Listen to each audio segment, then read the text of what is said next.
लोग लगातार इस तरह का गंदा गंदा गालियां, मतलब अब लग रहा कि कुर्सी अब खिसक रही है, सत्ता में आने वाले नहीं है, ये आखिरी सत्र है तो कुछ भी कर लीजिए। एकदम एकदम माइक तोड़ करके आना हो, किस पे फेंकना था? मेरे भी फेंकने की तैयारी थी। आपको मारने की, अगर नहीं आता, हमारे विधायक नहीं जाते तो फेंक दिए होते। नमस्कार, इंसाइडर लाइव देख रहे हैं आप। देखिए, सदन के अंदर शर्मसार करने वाली चीज सामने आई। जी हां, सदन के अंदर जो है वो शर्मनाक करने वाली चीज आई और मामला इतना बढ़ गया कि मां बहन की गालियां सामने आने लगी। जिनको जनता चुन के भेजती है, जो है वो सेवा करने के लिए, वो लोग सदन के अंदर जनता के हितों के सवाल के बजाय मां बहन की गालियां दे रहे हैं, एक दूसरे को माइक तोड़ने की धमकी दे रहे हैं। तेजस्वी यादव को धमकी मिली कि उनकी माइक तोड़ दी जाएगी।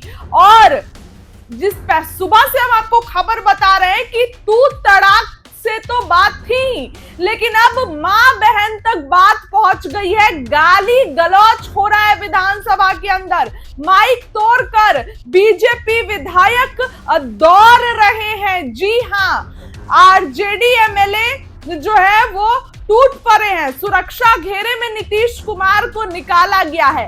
बिहार विधानसभा में आज बेहद शर्मनाक नजारा दिखा। सदन के भीतर मारपीट की स्थिति उत्पन्न हो गई। पहले आप अपराधी हैं की बात हुई, तो फिर पैंट गीला हो जाएगा की बात हुई। इसी बीच मां बहन की गालियां शुरू हो गई। भारी हंगामे के कारण सदन की कार्रवाई स्थगित हुई, लेकिन तब तक बीजेपी के एक विधायक माइक तोड़कर विपक्षी विधायकों की तरफ दौड़ पड़े। जवाब देने के लिए आरजेडी विधायक भी दौड़े। मारपीट के माहौल में मुख्यमंत्री नीतीश कुमार को सुरक्षा घेरा में सदन के बाहर निकाला गया। विधानसभा के दूसरे सत्र में आज चुनाव आयोग के वोटर लिस्ट पुनरीक्षण पर चर्चा हो रही थी। नेता प्रतिपक्ष तेजस्वी यादव इस मसले पर बोल रहे थे। इस दौरान उनकी सबसे पहले डिप्टी सीएम विजय कुमार सिन्हा से बहस हुई, फिर बीजेपी और जदयू के कई विधायकों में बहस हुई, लेकिन मामला तब गर्म हो गया और सम्राट चौधरी इस बहस में कूदे। सम्राट ने तेजस्वी यादव को कहा कि तुम्हारा बाप तो अपराधी था, तुम क्या बोल रहे हो। इसके बाद तेजस्वी ने मजाक उड़ाते हुए कहा कि ज्यादा जोर से बोलोगे तो पैंट गीला हो जाएगा। उनका इशारा सम्राट चौधरी और अशोक चौधरी के तरफ था। इसके बाद बवाल बढ़ता चला गया, मामला बढ़ता चला गया और अंत में स्थगित करने तक बात आ गई। मां बहन की गाली, इस तरीके का लोकतंत्र का मंदिर कहा जाता है विधानसभा को, और विधानसभा के अंदर मां बहन की गालियां हो रही है। स्पीकर नंदकिशोर यादव की बातें नहीं सुनी जा रही है। आरजेडी एमएलए धमकी देते हैं कि माइक तोड़ देंगे, इस तरीके की बातें आती है। क्या तेजस्वी यादव को अपनी बात उठाने का हक नहीं है?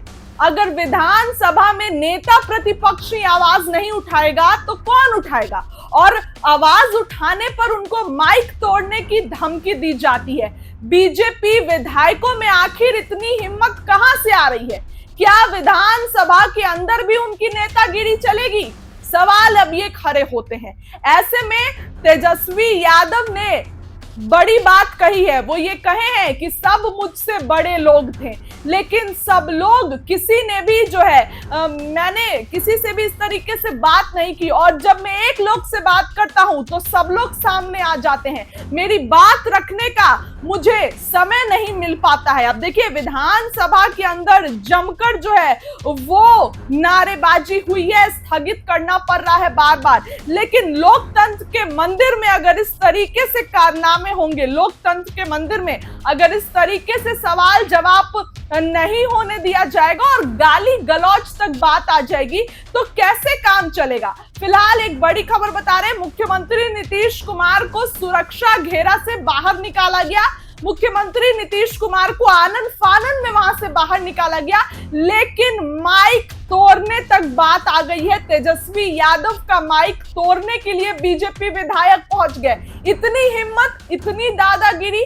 फिलहाल हम खबर आपको बता रहे हैं, इस आगे की अपडेट आपको देंगे। इस खबर के लिए इतना ही। बहुत बहुत धन्यवाद। जवाब नहीं देना चाहते, आप सवाल नहीं लेना चाहते। ये लोकतंत्र के मंदिर को इन लोगों ने गंदा करने का प्रयास किया है। यहाँ के परंपरा को बार बार जो है मिट्टी में मिलाने का प्रयास किया गया है। आज तक इतनी भद्दी भद्दी गालियां, अब हम उस गालियों को हम बोल नहीं सकते जो भाजपा के विधायक जो है बोल रहा है। अब ये स्थिति आ गई है। उम्र तो देख लीजिए, हमने कई बार भी बोला, फिर भी आज सुबह इतने हमसे बुजुर्ग लोग हैं सदन में, उम्र में सब लोग बड़े हैं, फिर भी किसी में हिम्मत नहीं हुई माफी मांगने की। लेकिन हमने अपने 5 साल के कार्यकाल में अगर किसी को बुरा लगा होगा तो उसके लिए हमने माफी मांगी, और किसी ने माफी नहीं मांगी। बल्कि आज तक रिकॉर्ड में है कि अब तक हमने असंसदीय भाषा, गाली गलौज, हाथापाई का प्रयास कभी भी नहीं किया है। और ये लोग लगातार इस तरह का गंदा गंदा गाली, मतलब अब लग रहा कि कुर्सी अब खिसक रही है, सत्ता में आने वाले नहीं है, ये आखिरी सत्र है तो कुछ भी कर लीजिए। दिक्कत क्या है भाजपा में, इन लोगों में अटेंशन का प्रॉब्लम है। इन लोगों को फुटेज खाली चाहिए। एक डिप्टी सीएम को मिलेगा तो दूसरा आ जाता है, फिर अशोक चौधरी को फुटेज चाहिए। ऐसे 3-4 गो मंत्री हैं जिनको फुटेज की बीमारी है। चाहे कोई भी काम करे, लेकिन टीवी के सामने इनका चेहरा जो है चमकना चाहिए, आंखों को खुश करने के लिए। ऐसा देखा है क्या कभी हम लोगों ने? यही अशोक चौधरी और विजय सिन्हा एक दूसरे को एनडीए के बैठक में क्या बोल रहे थे? तुम भ्रष्टाचारी हो, तुम भ्रष्टाचारी हो, तुम विभाग लूट लिए, तुम विभाग लूट लिए। तो इन लोगों का कौन, लोग ईमानदार लोग थोड़ी है। सर विजय सिन्हा अभी उप मुख्यमंत्री ने बाद में कहा कि टीएमए में ही जंगल राज है, किसी ने इस तरीके से गुंडागर्दी। ये भी कह रहे हैं कि तो कॉन्ट्रैक्ट वाले नेता हैं। हाँ ठीक है, पता चल रहा है। बोलने से क्या होता है? नाकामी अपनी किनारे अगर हम हैं कॉन्ट्रैक्ट वाले, तो हम यहाँ खुलेआम क्यों घूमें? जेल में डालो, एनकाउंटर कर दो मेरा। पाताल से क्या ढूंढ रहा? हम तो सामने खड़े होकर तुमसे बहस करते हैं। अगर हम क्रिमिनल हैं, हम कॉन्ट्रैक्ट किलर हैं, तो हम बाहर क्यों घूम रहे हैं भाई? मारो गोली। अगर मारना ही है गोली तो बोलिए, हम अपना लाइसेंसी हथियार उनको दे दे तो मार दे हमको गोली। ऐसे थोड़ी होता है, बिना तर्क के कुछ भी बोल देना, निकल जाना। तर्क के बात माइक लेके आपकी तरफ वो भागे थे। अब वो आया है तो माइक तोड़ के। हाँ बिल्कुल। अब आप सोच लीजिए, सत्ता में बैठे लोग, और आज तो अद्भुत हो गया, वही सम्राट चौधरी ने कह दिया कि भाई पेपर लीक आज तक नहीं हुआ। वो भी बोल ही दिया। अभी अब आप बताओ, अब यानी कोई घोटाला करेगा नहीं, हम घोटाला भी नहीं हुआ तो कभी भ्रष्टाचारी पकड़ा जाएगा, पेपर लीक का गुनाहगार पकड़ा जाएगा जब सरकारी मान रही है कि पेपर लीक नहीं हुआ। जानलेवा हमला करने की कोशिश की आपके ऊपर। एकदम एकदम माइक तोड़ करके आना, वो किस पे फेंकना था? मेरे पे फेंकने की तैयारी थी। आपको मारने की कोशिश की। अगर नहीं आता, हमारे विधायक नहीं जाते तो फेंक दिए होते। ये स्थिति है।